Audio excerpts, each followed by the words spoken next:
On continue avec nos Node Package Manager et on va voir d'autres commandes, comment on peut installer une dépendance dans notre projet. Comment on peut le modifier, le mettre à jour, les lister. On va voir pas mal de commandes. Mais avant, j'ai oublié de vous dire que lorsqu'on fait un npm init, on peut ici rajouter un -6 y ou -6 yes. Et dans ce cas-là, il ne va pas vous poser les questions, il va directement vous créer le fichier package.json. Donc pour installer une dépendance, on va avoir une commande qui est npm install. Ici par exemple, je vais faire un npm install et je vais installer SAS. Donc j'appuie entrée. Donc toutes les commandes pour installer les bibliothèques, que ce soit SAS, React, Vue.js, etc., vous pouvez les trouver sur leur site officiel. Ils vous disent la commande, d'accord? Et vous voyez ici, j'ai installé SAS et j'ai une nouvelle ligne, dépendance SAS et la version que j'ai installée. D'accord? Donc ici, j'ai installé SAS, mais je peux installer plusieurs dépendances en même temps. Donc je fais un CLS. Et ici, je vais faire un npm install, par exemple, Bootstrap, Bulma. Donc c'est deux frameworks CSS. J'appuie entrée, il va m'installer les deux en même temps. D'accord? Hop, vous voyez, tac. Et j'ai bien ici, du coup, Bootstrap et Bulma qui sont installés. On aurait pu également rajouter, lorsqu'on fait un npm install, on peut rajouter ici un save. Alors, par exemple, materialize, save, comme ceci. Donc, quand vous mettez ça, c'est une option. Avant NPM version 5, l'option save était utilisée pour ajouter un package en tant que dépendance dans la section dependency de notre fichier package.json.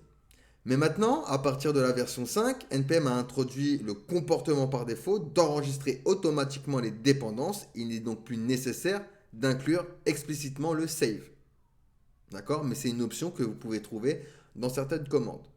Il y a également le G. Alors hop, le G comme ceci. Donc ça signifie global. Lorsque vous utilisez cette option avec npm install, le package spécifié sera installé de manière globale sur votre système plutôt que localement dans le répertoire du projet en cours. Ça signifie que le package sera accessible de n'importe où sur votre machine. Cette option est généralement utilisée pour installer des outils en ligne de commande ou des utilitaires qui doivent être disponibles de manière globale. Ok? Donc ça, c'est npm install. Hop, on va effacer tout ça. Je vais faire un CLS. Admettons maintenant, j'aimerais mettre à jour Bootstrap. Et bien pour ça, je vais faire un npm update Bootstrap. Hop, et j'appuie entrée. Et ça va mettre à jour la dernière version de Bootstrap. Attention, si je fais un npm update sans mettre le package, ça va installer toutes les dernières mises à jour des dépendances. D'accord? Ensuite, hop, on a également npm outdated qui va afficher la liste des packages installés qui ne sont pas à jour par rapport aux dernières versions disponibles. Donc on peut faire un npm outdated comme ceci, hop, et on appuie entrée. Et il va m'afficher une liste de toutes les dépendances qui ne sont pas à jour selon la dernière version. Là, je viens de les installer, donc ils sont tous à jour. Donc ma liste est vide, donc il ne m'a pas retourné de liste. D'accord?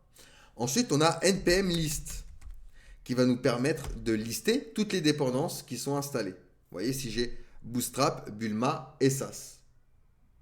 Ensuite, on a également npm info. Hop, npm info va afficher des informations détaillées sur un package spécifié. Alors oui, pardon, il faut mettre un package. npm info, par exemple, Bootstrap. Il va m'afficher des détails détaillés sur le package, vous voyez. Donc là, j'ai Bootstrap, j'aurai la version, etc. OK. On a également npm search. Donc ici, je fais un CLS, hein, petit ménage. On a npm, et ici, je vais pouvoir faire un search. Alors, hop, search. Donc, on va rechercher un package sur le registre. Donc, par exemple, je vais faire un npm search Bulma. Et il va me rechercher le package. D'accord? Hop, vous voyez, nickel. On a également, alors je fais un CLS, npm config list. Ça va afficher la configuration de npm qui est actuelle. Alors j'ai fait une petite faute, pardon, npm config list. Donc ça va, comme je vous ai dit, vous voyez, afficher la configuration actuelle de NPM. Si je veux désinstaller un package, donc par exemple, je vais vouloir désinstaller Bulma, je vais faire un npm uninstall Bulma. Hop, j'appuie Entrée et ça va désinstaller tout simplement Bulma. Vous voyez, il a disparu de mes dépendances.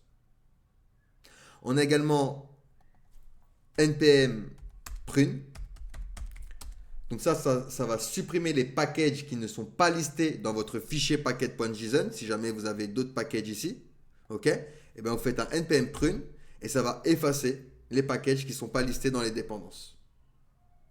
Ensuite, on a également npm audit. Donc ici, je fais un CLS.